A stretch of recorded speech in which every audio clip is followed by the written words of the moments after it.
They tried to stop the grown kid. They accused it and shouted, "Who do you think you are, bitch?" "I'm Barnabas," for the devil she replied. "I'm his eternal nightmare." Generations have died like a beached whale on the shores of fear and hopelessness. But I tell you, like Jonah, so is this generation now emerging from the whale. And this generation stands dangerously courageous and pure. They don't bow to the dictatorship of pride and reputation.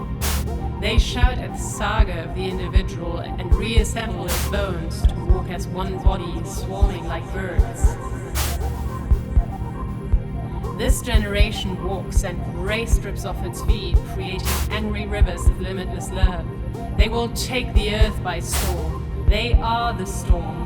They walk low and slow, yet they're far ahead, above and beyond any earthly race. Nothing can hold them up.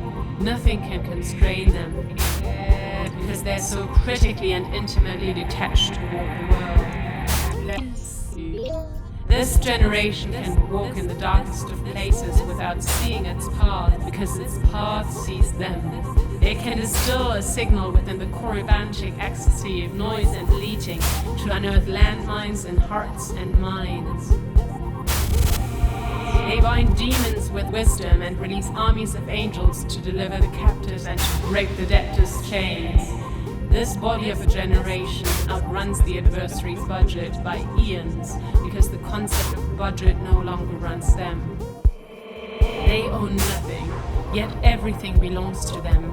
They're propelled by a scandalous generosity that makes people nervous and shatters the fortresses of envy and greed as figments of intimidating lies.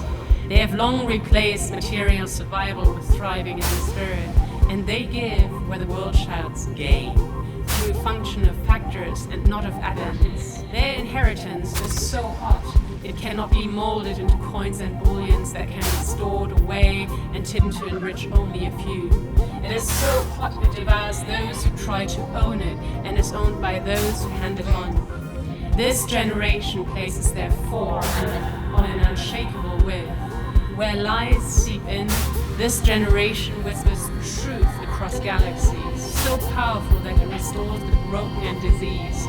It uplifts the hopeless, turns sandy shores into mountains and illegal mountains into sand. In the face of death and murder, this generation swarms out and stubbornly declares life against all odds. They don't play the game of staring down domestic lines and remain eternally unimpressed by the waves of evil which evaporates on the surface of their souls, uncompromisingly ablaze with life. This generation comes to recalibrate you so that you can distinguish a Rottweiler from a poodle again. They come to ask you what keeps you a slave.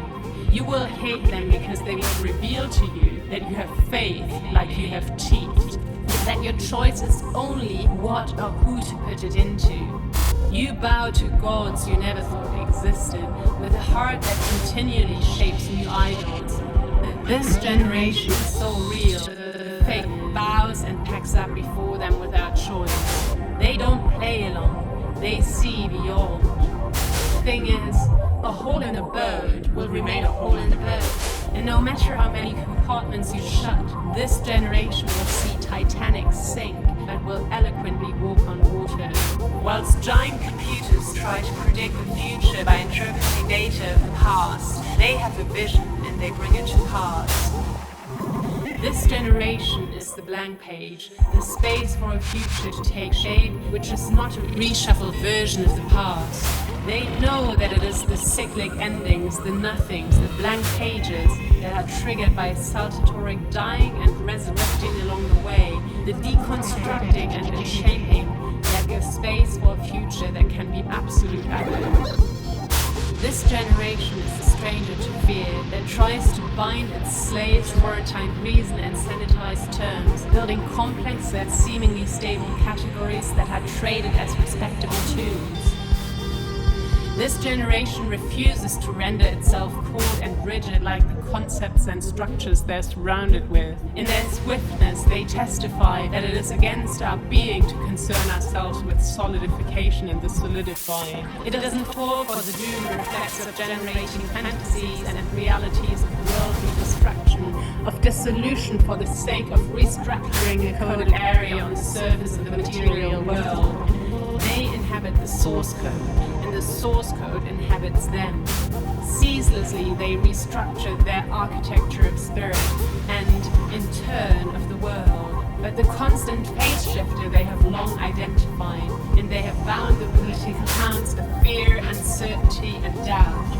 The age of anxieties of the past, a taxonomy of hope is on the rise.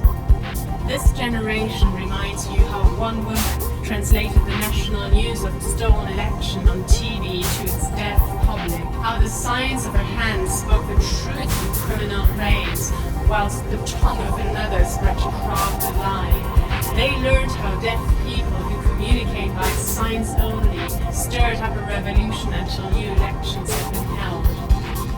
This generation redeems the power of word and of signs from the whorehouses of the corporate and political cannibals.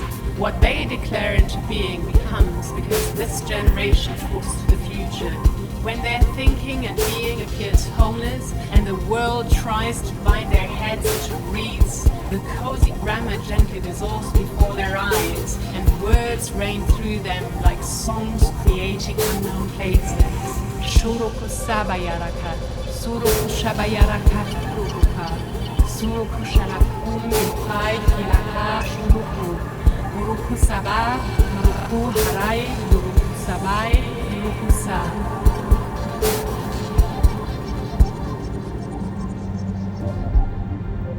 Who can argue with gravity while stardust breastfeeds all neonatal planets?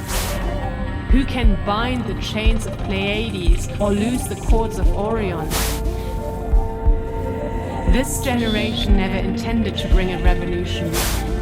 They don't agree with its prefix. Again or again and again falls for repetition, repetition. Back or backward, they never intended to withdraw. The revolution is no longer deferred.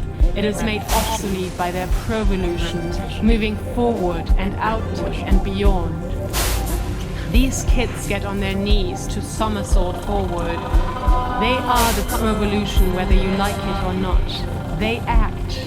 Virtual reality runs in their vitality, their essentiality. This generation is no longer addicted to stimuli, but is the stimulus of radical change. They will make it known that you are necessary here. They will pull you up and out from your milky feed. They will love all fear out of your way at the risk of being locked up, because they know that love eliminates fear, and they see that the world fears love whilst vainly lusting for affection. Locked up, they will still be free. The world inside them is bigger than the world around them. This generation won't hide between double floors, even if they take your bullet.